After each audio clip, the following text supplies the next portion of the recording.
చాలా మంచి ప్రశ్న అండి. ఓకే. అండ్ వెరీ వ్యాలిడ్ ఇప్పుడున్న కరెంట్ సినారియోకి. ఇప్పుడు చూసినట్లయితే మనకు ప్రజల్లో ఎలా ఉంటుందంటే, ప్రజల్లో జనరల్గా స్మోకింగ్ చేస్తున్నాం, వాళ్ళకే మనకు లంగ్ ప్రాబ్లమ్స్ వస్తాయి, లేకపోతే జనరల్గా డ్రింకర్స్ అని అనుకోండి, వాళ్ళకి లివర్ ప్రాబ్లమ్స్ వస్తుంటాయి.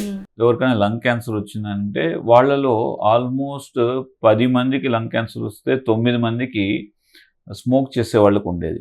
కానీ ఈరోజు మనకు ఇండియాలో స్టాటిస్టిక్స్ చూస్తే 10 మందికి లంగ్ క్యాన్సర్ మేము డయాగ్నోస్ చేస్తా అంటే కేవలం 3 మాత్రం స్మోకర్స్ అయింటున్నారు, 7 వాళ్ళకి నాన్ స్మోకర్స్ అయింటున్నారు అనమాట. అయితే ఈ ట్రెండ్ ఏంటి, గడిచిన 25-30 సంవత్సరాల్లో ఏం జరిగింది, ఇండియాలో ఎందుకు ఇలా అవుతున్నది అనేది ఆలోచించినట్లయితే మనకు ప్రపంచంలో మోస్ట్ పొల్యూటెడ్ సిటీస్ అని తీసుకున్నట్లయితే టాప్ 10 లిస్ట్లో 9 సిటీలు ఇండియాలో ఉన్నాయి.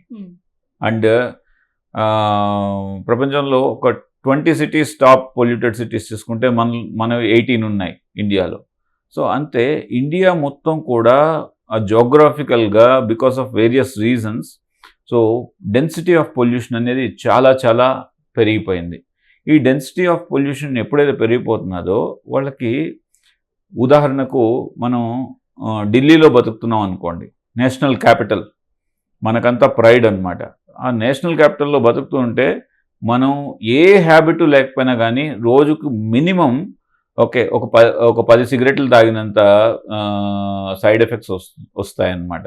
అంటే నువ్వు మాస్క్ వేసుకోవట్లేదు, అండ్ ఇండోర్ ఎయిర్ పొల్యూషన్ సరిగ్గా కంట్రోల్ లేదు, ఇవన్నీ ఉంటే ఇంకా 10 సిగరెట్స్ కాస్త 20 సిగరెట్స్ అయిపోతాయి. కాబట్టి ఓవరాల్గా మన ఒక ఎయిర్ క్వాలిటీ ఇండెక్స్ అంటారు, అండ్ పార్టిక్యులేట్ మెటీరియల్ అని అంటారు, PM 2.5 అంటారు, PM 5.0 అంటారు. ఇవి ఏంటంటే చిన్న రేణువులు గాలిలో కలిసిపోయి ఉంటాయి అన్నమాట. అంటే పొల్యూటెంట్స్ అనమాట. దానిలో లాట్ ఆఫ్ కెమికల్స్ ఉంటాయి, sulphur related, nitrogen related, so heavy metals, ఇవన్నీ కూడా ఈ పొల్యూషన్లో ఉంటాయి.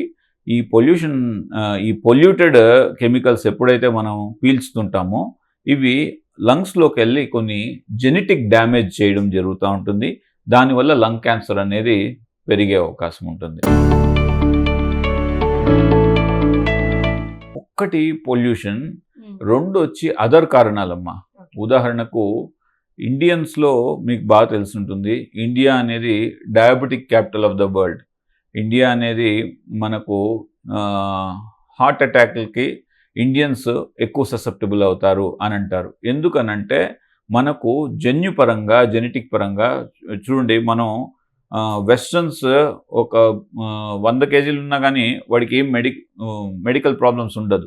మన వాళ్ళు కొంచెం ఒక 5-6 కేజీలు బరువు పెరగంగానే ఏమవుతుందంటే వాళ్ళకి చాలా మెడికల్ ఇష్యూస్ వస్తూ ఉంటాయి అన్నమాట.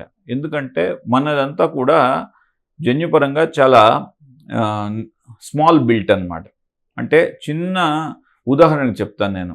ఇప్పుడు కొరోనరీస్ అంటారు, అంటే హార్ట్కి సంబంధించిన వెజల్స్ అన్నమాట. హార్ట్ బాడీకి అంతా బ్లడ్ సప్లై చేస్తే హార్ట్కి బ్లడ్ సప్లై చేసే వెజల్స్ని కొరోనరీస్ అంటారు. ఆ కొరోనరీస్ మనకు సన్నగా ఉంటాయి, ఎందుకంటే జన్యుపరంగా మనకు ఆ యొక్క ఛానల్స్ అనేది, ఆ పైప్స్ అనేది నేరోగా ఉంటాయి. వెస్టర్న్స్లో అంతా కూడా అవి వైడ్గా ఉంటాయి. కాబట్టి వాళ్ళకి కొద్దిగా దానిలో కొవ్వు చేరినా కానీ ఏం ప్రాబ్లం రాదు. మనకు అదే ఫ్యాట్ ప్లేక్స్ అంటారు, ఇవి ఇండియన్స్లో కొంచెం చేరిన, అదే మోతాదులో మనం చేరిన అంటే మనకు హార్ట్ అటాక్లు వస్తాయి. సో అలానే మనకు జన్యుపరంగా ఇండియన్స్ ఏమంటే కొద్దిగా డిసీజ్ ప్రోన్ జోన్లో ఎక్కువ ఉంటారు. అది another important risk. And lot of recent changes, గత 5 సంవత్సరాల్లో ఏమైంది, మనకు కోవిడ్ చాలా ఇంపాక్ట్ చేసింది.